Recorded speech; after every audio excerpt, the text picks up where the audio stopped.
कौन जान सकता है।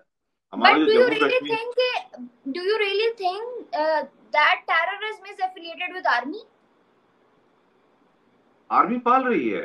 प्रॉक्सी वॉर इंडिया के खिलाफ चल रहा है। मतलब इंडिया के खिलाफ इन लोगों ने चलाया है, अब उसका इस्तेमाल ये अपने पॉलिटिकल राइवल्स को खत्म करने के लिए कर रहे होंगे, हो सकता है कर रहे हो। इसके इसके बारे में कोई दो राय नहीं हो सकती है। हमारा कश्मीर है वो, आपने जो ऑक्यूपाई कर रखा है वहां अभी हम नहीं कर पा रहे हैं। हो सकता है जल्दी ही सर वहां भी आपका करें, कश्मीर लेकिन नहीं है, आपका कश्मीर नहीं है, वो हमारा कश्मीर है और एक दिन हम लेके रहेंगे। अच्छा, ये भी एक ख्याल अच्छा है कहने सुनने के लिए, लेकिन ज्यादा इजाफा हुआ है। हम लोग कभी सोच नहीं सकते थे कि इंडिया की ये वर्ल्ड इमेज बनेगी। और ये किस वजह से हुआ है? मोदी जी 8 सालों में एक दिन की भी छुट्टी नहीं लिए। आज तक भी उन्होंने एक दिन की छुट्टी नहीं ली। और वो जब किसी वर्ल्ड लेवल पर मीटिंग में जाते हैं, वन टू वन टॉक के लिए किसी भी एक कंट्री में जाते हैं, तो उनकी जैसे मीटिंग होगी ना, तो मीटिंग इस तरह से होती है उनकी कि साहब, सुबह 9 बजे एक मीटिंग, फिर दिन में 11 बजे एक मीटिंग, फिर 2 बजे एक मीटिंग, फिर 4 बजे मीटिंग, 5 बजे मीटिंग, रात 9 बजे मीटिंग, और उसके बाद उसी दिन रात को प्लेन से चल के आ जाते हैं। पाकिस्तान की फौज में अभी इतना दम नहीं है कि फर्स्ट हैंड आकर के लड़ाई लड़ लें। वो प्रॉक्सी वॉर ही लड़ सकते हैं, यही उनकी काबिलियत है, इससे ज्यादा वो आगे बढ़ नहीं सकते। क्योंकि 1948 में एक जंग हुई थी, उसमें हारे। 1965 में हुई थी, लाहौर में एक पुलिस स्टेशन में जो झंडा फहरा है, मेरे पास कुछ किताबें पड़ी होंगी, मैं कभी उसकी फोटो आपको भेजूंगा। शास्त्री जी वहां खड़े होंगे अपने बेटे के साथ, और तिरंगा वहां पाकिस्तान के अंदर लहराया हुआ है। 1965 की बात कर रहा हूँ। 1971 में बांग्लादेश बन गया। फिर 1999 में कारगिल वॉर हुआ, उस समय भी आपने देख लिया। तो ये चार चार जंग हुई हैं। और आपके यहाँ पता नहीं क्या पढ़ा था कि हमने 65 की जंग में इंडिया को मुंह तोड़ जवाब दिया। कहाँ मुंह तोड़ जवाब दिया भैया, कहाँ दिया? आप देखिए, आर्टिकल 370 हमने हटाया। पहले की कांग्रेस सरकार जो थी, 70 साल देश पर राज किया, क्यों नहीं हटा पाई वो? उनमें विल पावर नहीं था, या फिर वो ईमानदार नहीं थी। मोदी साहब ने जब किया ये काम, तो किस तरीके से किया आप देखिएगा, यूट्यूब पर वीडियो भरे पहले सिर्फ पत्थरबाज और गोलियां चलाने वाले टेररिस्ट होते थे, फौज का राज होता था। आज वहां पर G20 जैसे मीटिंग्स हो रही हैं। हमारे ऑपोजिशन के लीडर राहुल गांधी वहां जलसे कर रहे हैं, मतलब वहां पर पब्लिक में जा करके मिल रहे हैं लोगों से। तो ये मोदी साहब ने काम किया है, इनकी पूरी कैबिनेट उनके साथ खड़ी रही। तो और इसके लिए अगर इमरान खान साहब तारीफ करते हैं तो वो जेन्युइन तारीफ है। मतलब मैं इसलिए नहीं बोला क्योंकि मैं इंडियन हूँ। आप देखिए उनके काम, आप देखिए, ये दिल बहलाने के लिए ख्याल अच्छा है ये गालिब, कि साहब इमरान खान इंडिया और उनके बीच में एक नेक्सस या पर्दे के पीछे कोई बातचीत चल रही है, ये कहना बहुत मतलब हम तो खुश होंगे कि भैया एक पड़ोस के मुल्क का, जो कि हमारा दुश्मन मुल्क है, उसका पीएम हमारे कहे पर चल रहा है और वो हमारी तारीफें कर रहा है।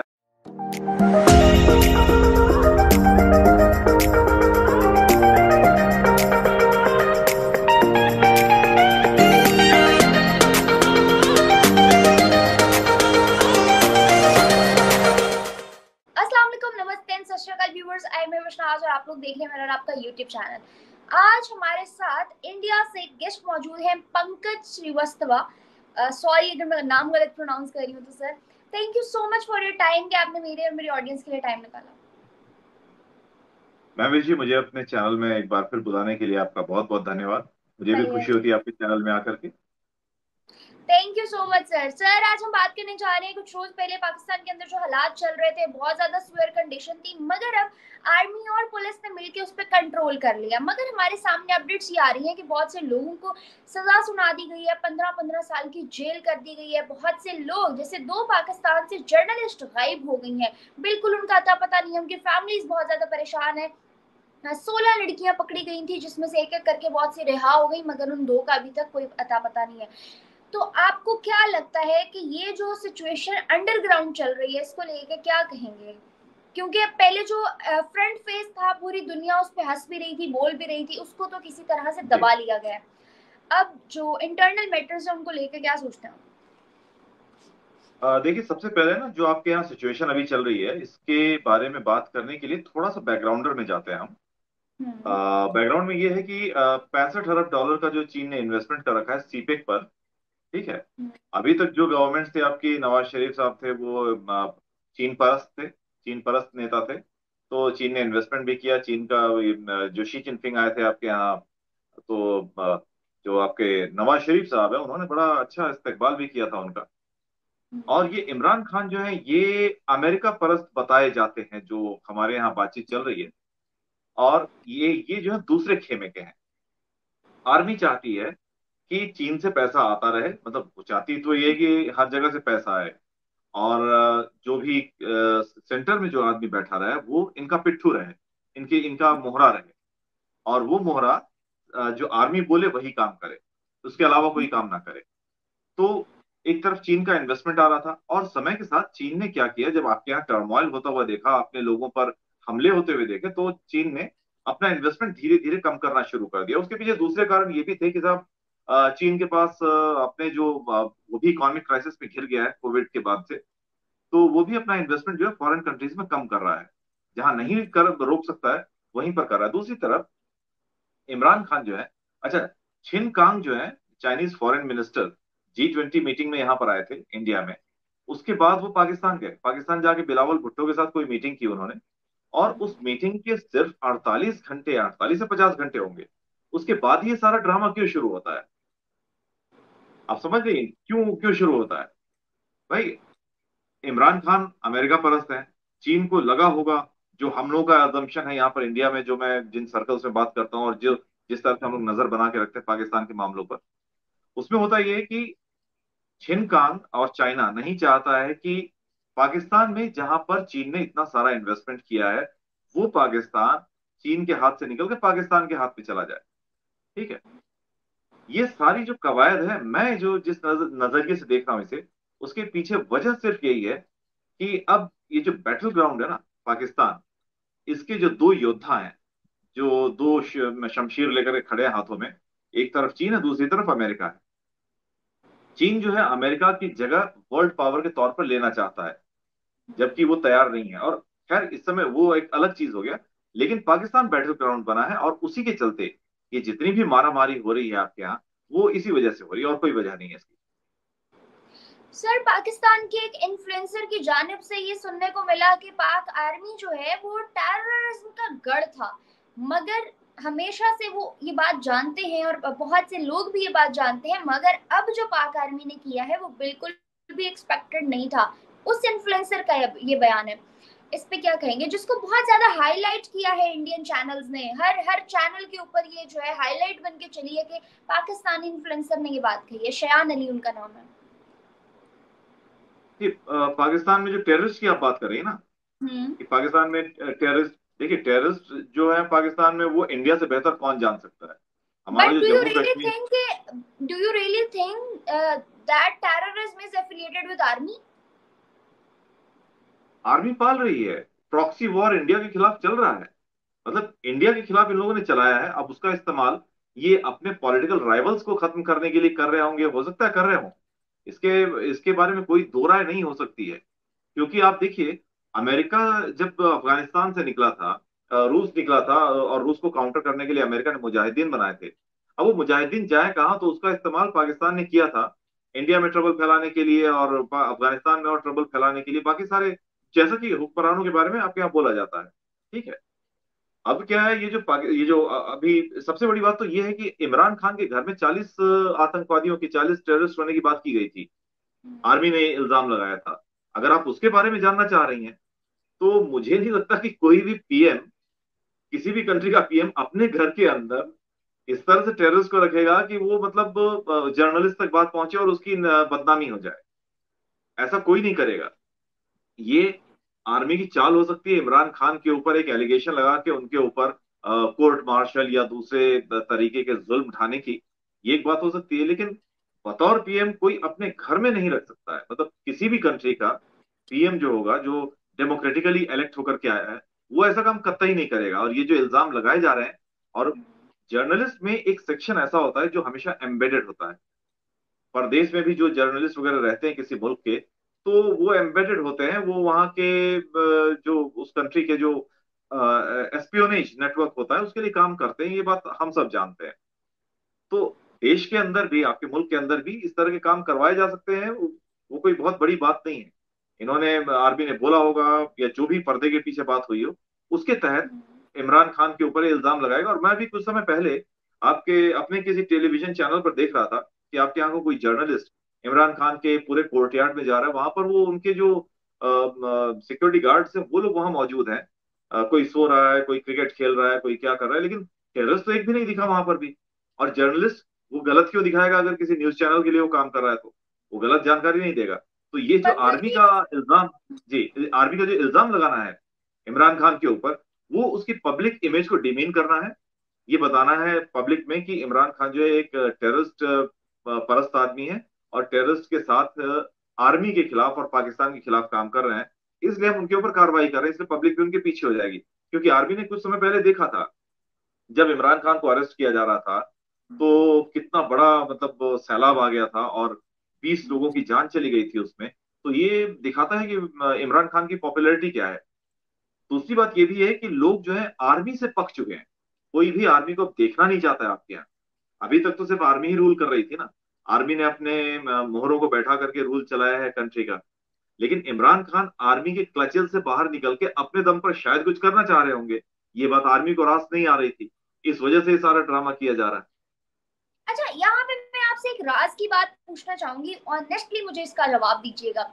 इमरान खान जी बहुत ज्यादा फेवर करते हैं हर चीज में। इंडिया को देखो, पीएम मोदी को देखो, मोदी सरकार को देखो, सीखो उनसे कुछ, ये स्टेटमेंट बहुत दफा दे चुके हैं।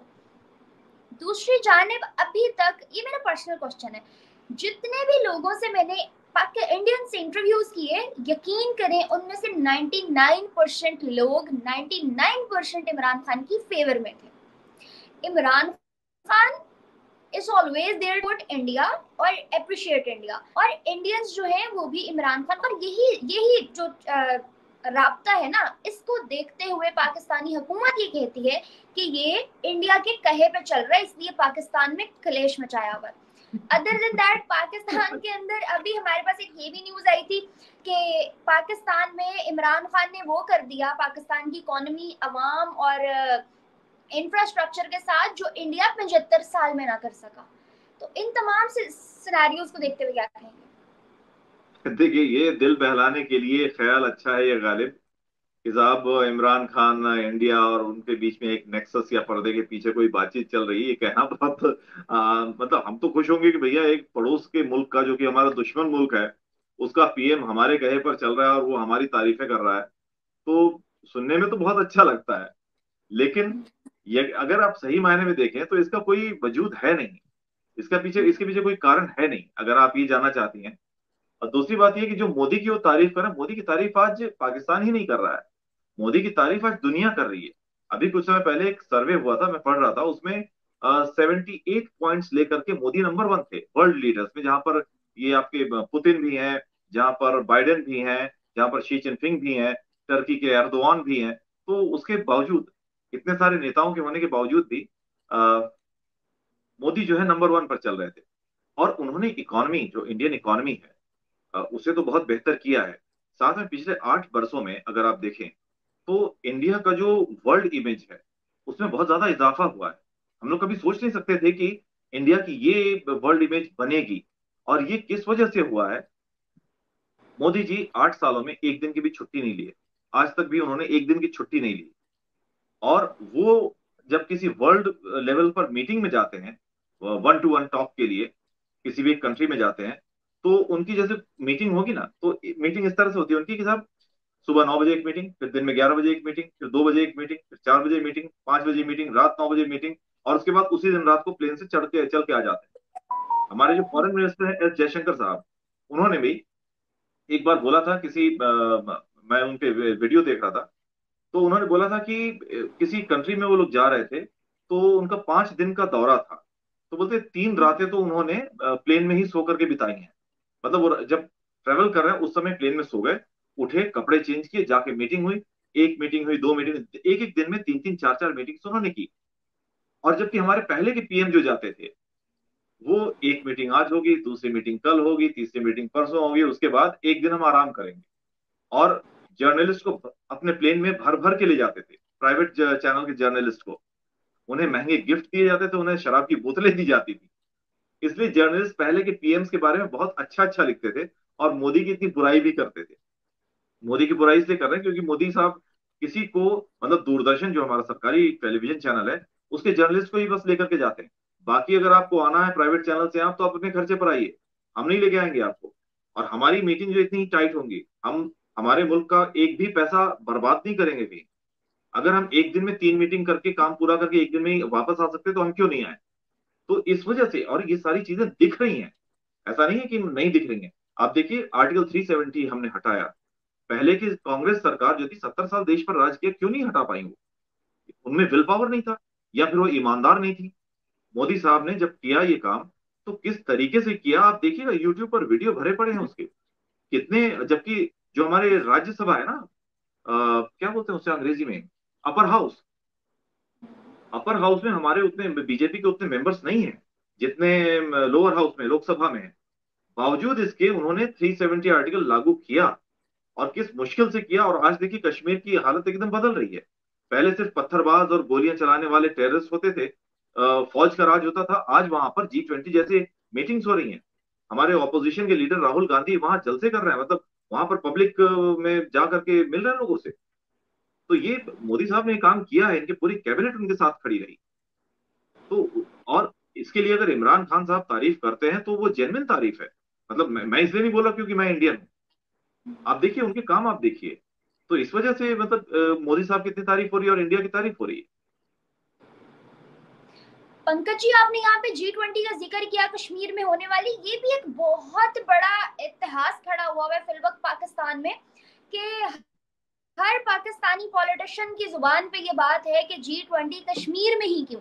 अदर देन दैट इंडिया भी इस चीज को लेके काफी इनसिक्योर हो गया है कि पाकिस्तान की तरफ से कभी भी हमला हो सकता है, क्योंकि बहुत से न्यूज चैनल पे उन्होंने मैसेज देने की कोशिश की है टर्की को कि आप लोग एक मीटिंग तो वहां अटेंड कर आए हैं, दूसरी के लिए हम आपको वार्न कर रहे हैं मत जाइएगा, हमारे साथ ताल्लुकात खराब हो जाएंगे। चाइना भी आपके सामने नहीं आया, पाकिस्तान से दोस्ती निभाते हुए, या पता नहीं क्या क्लैशेस तो उनके हमेशा चलते रहते हैं। तो इन तमाम सिनेरियोज को देखते हुए क्या कहेंगे कि क्या सिक्योरिटी इश्यूज वहां फेस करने पड़ सकते हैं बिकॉज ऑफ पाकिस्तान इंडिया को कश्मीर के अंदर? देखिए सिक्योरिटी इश्यूज हो जरूर सकते हैं, लेकिन वो पाकिस्तान की फौज से नहीं है, पाकिस्तान के टेररिस्ट से हैं। फौज, मैं आपको अगर ओपनली आप पूछें तो मैं यही बोलूंगा, पाकिस्तान की फौज में अभी इतना दम नहीं है कि फर्स्ट हैंड आकर के लड़ाई लड़ लें। वो प्रॉक्सी वॉर ही लड़ सकते हैं, यही उनकी काबिलियत है, इससे ज्यादा वो आगे बढ़ नहीं सकते। क्योंकि 1948 में एक जंग हुई थी, उसमें हारे। 1965 में हुई थी, लाहौर में एक पुलिस स्टेशन में जो झंडा फहरा है, मेरे पास कुछ किताबें पड़ी होंगी, मैं कभी उसकी फोटो आपको भेजूंगा। शास्त्री जी वहां खड़े होंगे अपने बेटे के साथ, और तिरंगा वहां पाकिस्तान के अंदर लहराया हुआ है। 1965 की बात कर रहा हूँ। 1971 में बांग्लादेश बन गया। फिर 1999 में कारगिल वॉर हुआ, उस समय भी आपने देख लिया। तो ये चार चार जंग हुई हैं। और आपके यहाँ पता नहीं क्या पढ़ाते कि हमने 65 की जंग में इंडिया को मुंह तोड़ जवाब दिया। कहाँ मुंह तोड़ जवाब दिया भैया, कहाँ दिया? मतलब हमारे, खैर उसकी डिटेल में जाना जरूरी नहीं है। मैं ये सिर्फ कहना चाह रहा हूँ कि पाकिस्तान की फौज से हमें कोई परेशानी नहीं है, मतलब वो आएगी नहीं। टेररिस्ट आएंगे, इसलिए ये सारे ये जो इंतजाम हो रहे हैं सुरक्षा के वो हो रहे हैं। दूसरी बात, पाकिस्तान क्यों परेशान है G20 मीटिंग से? पाकिस्तान तो G20 कंट्रीज का जो संगठन है इसका मेंबर भी नहीं है। और हम जो मीटिंग कर रहे हैं अपने श्रीनगर में कर रहे हैं भाई। श्रीनगर मतलब हमारा कश्मीर है वो। आपने जो ऑक्यूपाई कर रखा है वहां अभी हम नहीं कर पा रहे हैं। हो सकता है जल्दी ही सर वहां भी आपका करें, कश्मीर लेकिन नहीं है, आपका कश्मीर नहीं है, वो हमारा कश्मीर है और एक दिन हम लेके रहेंगे। अच्छा, ये भी एक ख्याल अच्छा है कहने सुनने के लिए। लेकिन वो कश्मीर, पूरा जम्मू कश्मीर देखिए आप, जब 1947 में जो राजा हरि सिंह ने इंडिया के साथ एक करार किया था, आप जाके डिटेल्स वगैरह पढ़ें तो उसमें पता चलेगा कि कश्मीर ने मतलब हमारे साथ आना अपने अपनी मर्जी से तय किया था कि हम इंडिया के साथ रहेंगे। बाद में कबायलियों के भेष में आपके जो फौजी हैं वो आकर के अटैक किए। फिर AN-12 में भर के हमारे यहाँ सरदार वल्लभ भाई पटेल हमारे होम मिनिस्टर थे, उन्होंने हमारी फौज को भेजा, तब जाकर के वहां पर जहां तक हम रोक सकते थे रोके। उसके बाद फिर वो जो नेहरू साहब ने ऑल इंडिया रेडियो से सीज फायर, मतलब दुनिया में पहली बार हो रहा है कि साहब जीती हुई फौज सीज फायर बोल रही है, वो बोला उन्होंने। ये सबसे बड़ा, मतलब मैं क्या बोल रहा हूँ, इसे बेवकूफी ही कहा जाएगा और कुछ नहीं कह सकते। बट एनीवेज, G20 मीटिंग के अगर आप बात कर रहे हैं तो हम जो सुरक्षा के इंतजाम हो रहे हैं वहां पर, वो सिर्फ पाकिस्तान की तरफ से आने वाले टेररिस्ट के हो रहे हैं। दूसरी चीज, जो आपने टर्की की बात की, टर्की जो है हमारा दुश्मन था, वो भी आपका साथ दे रहा था जम्मू कश्मीर मुद्दे पर। यूनाइटेड नेशंस में चीन और पाकिस्तान के साथ एक मंच पर खड़ा था टर्की। लेकिन उसकी भी इकोनॉमिक कंडीशन देख लीजिए क्या है आज। इकोनॉमिक कंडीशन एकदम बदहाल है। वहाँ इन्फ्लेशन रेट मतलब 100% से ज्यादा, बल्कि कई गुना ज्यादा बढ़ गया। मुझे भी डेटा याद नहीं आ रहा है, लेकिन कई गुना ज्यादा इन्फ्लेशन रेट बढ़ चुका है। और अभी जो भूकंप आया था वहां पर, जलजला आया था जिसमें कि हमने उसे मदद भेजी थी, बावजूद उसके कुछ उसने उल्टे सीधे कमेंट्स वगैरह किए थे। बट टर्की को भी ये समझ में आ रहा है कि पाकिस्तान के साथ होने से बेहतर है किसी राइजिंग इकोनॉमी के साथ चला जाए। मुझे जो मेरा असेसमेंट है वो ये है, एक राइजिंग इकोनॉमी के साथ। और सबसे बड़ी बात है, देसी जबान में जो हमारे यहाँ बोला जाता है, पैसा बोलता है ना। तो जब आपकी मईशत अच्छी होती है, जब आपकी इकोनॉमी माली हालत अच्छी होती है, तो आप डिमांड नहीं करते, आप कमांड करते कई चीजों को। बिना बोले हुए बहुत सारे लोग आपका आपको आपको फॉलो करते हैं। तो टर्की को लग रहा होगा कि अब पाकिस्तान के साथ हमें कुछ नहीं मिलेगा, जो मिल रहा है मतलब इंडिया से मिल सकता है अगर हम इंडिया के फेवर में कुछ कुछ समय के लिए आ जाएं तो। पता नहीं वो फाइनली क्या करेंगे, मुझे नहीं मालूम। दूसरी बात, अर्दवान के यहाँ भी ये इलेक्शन हुए हैं, लग रहा है उनकी गद्दी भी शायद जाने वाली है। उसका रिजल्ट अभी आया था, उसमें पता चला कि वो जो उनके ओपोनेंट थे, वो शायद ज्यादा पावर पा रहे हैं। तो वो भी एक फेस सेविंग इनका एक्ट हो सकता है अर्दवान का। घरेलू मोर्चे को भी संभालना है और बाहर भी अपना फेस सेविंग एक्ट करना है। और दूसरी चीज, इंडिया एक राइजिंग इकोनॉमी है, और यहाँ अगर श्रीनगर में कोई मीटिंग हो रही है, इससे पहले भी वो मतलब एक मीटिंग अटेंड अटेंड कर चुके हैं कश्मीर में। तो वो शायद इसी वजह से उन्होंने किया है कि भाई बेहतर होगा एक राइजिंग इकोनॉमी के साथ, राइजिंग कंट्री के साथ, और एक ऐसे पॉजिटिव कंट्री के साथ जो कि किसी दूसरे कंट्री का बुरा नहीं कर रहा है, उसके साथ रहना ज्यादा अच्छा है।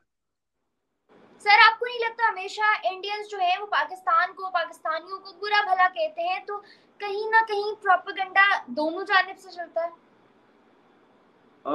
इंडियंस बुरा कहते हैं सिर्फ इतनी बात नहीं है। मैंने अब देखिए, आपके यहाँ से अगर टेररिस्ट नहीं आ रहे होते, कोई भी टेररिस्ट, हमारे पहले पंजाब में टेररिज्म फैलाया आईएसआई ने, फिर जम्मू कश्मीर में फैलाया, और एक जमाना ऐसा आ गया तो मुंबई पर अटैक हुआ, हमारे पार्लियामेंट पर अटैक हुआ, पार्लियामेंट तक पर अटैक किया। अगर आप सोचिए इसराइल पर, अगर हमारी जगह कोई इसराइल होता और आपने ऐसा किया होता, आपको यकीन है कि पता आपको सब कुछ सेफ रहता? आप कम से कम ये मानिए कि इंडिया इतना शांतिप्रिय कंट्री है, इतना पीस लविंग कंट्री है, बावजूद अटैक नहीं किया। चाहे आप कुछ भी बोल रहे हैं, आप बोले इंडिया डर गया या पीछे हट गया, आप बोल सकते हैं वो, लेकिन असल बात यह है कि हम नहीं चाहते कि अपने पड़ोसी के साथ झगड़ा करके रहें। अगर ऐसा चाहते तो आप सोचिए, जब आप आपका मुल्क बन रहा था, उस समय ही हम कुछ ऐसा कर देते। इसराइल ने भी तो कुछ वैसा ही किया है ना। फिलिस्तीन का हालात देख लें, फिलिस्तीन ट्रबल क्रिएट करता रहता है और इसराइल एक सीधे सीधे बम फेंक देता है। तो अगर हम भी वैसे ही एग्रेसिव कंट्री होते हैं, असर्टिवनेस के साथ हम काम करते, तो आपका मतलब क्या हाल हो जाता, पाकिस्तान का क्या ये हाल होता तो अगर पंकज जी, आप टेररिस्ट। ये तो बस एक मैं पूरी एक चीज बोल दुनिया। रहा हूँ, बस एक चीज मैं बोल रहा हूँ।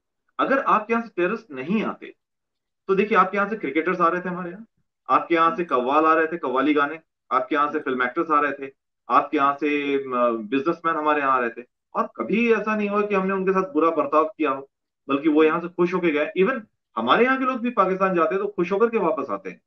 वो भी बोलते हैं भाई वहाँ की आवाम बड़ी अच्छी है, हमें बड़ा अच्छा लगा, बड़ी मोहब्बती आवाम है, इतना प्यार तो हमें कहीं और नहीं मिला जितना पाकिस्तान में जाके मिला। तो बस ये एक्ट अगर हट जाए कि साहब हम टेररिस्ट नहीं भेजेंगे, तो देखिए कितना मतलब आराम से हम लोग रहते हैं, कोई दिक्कत नहीं होगी उसमें।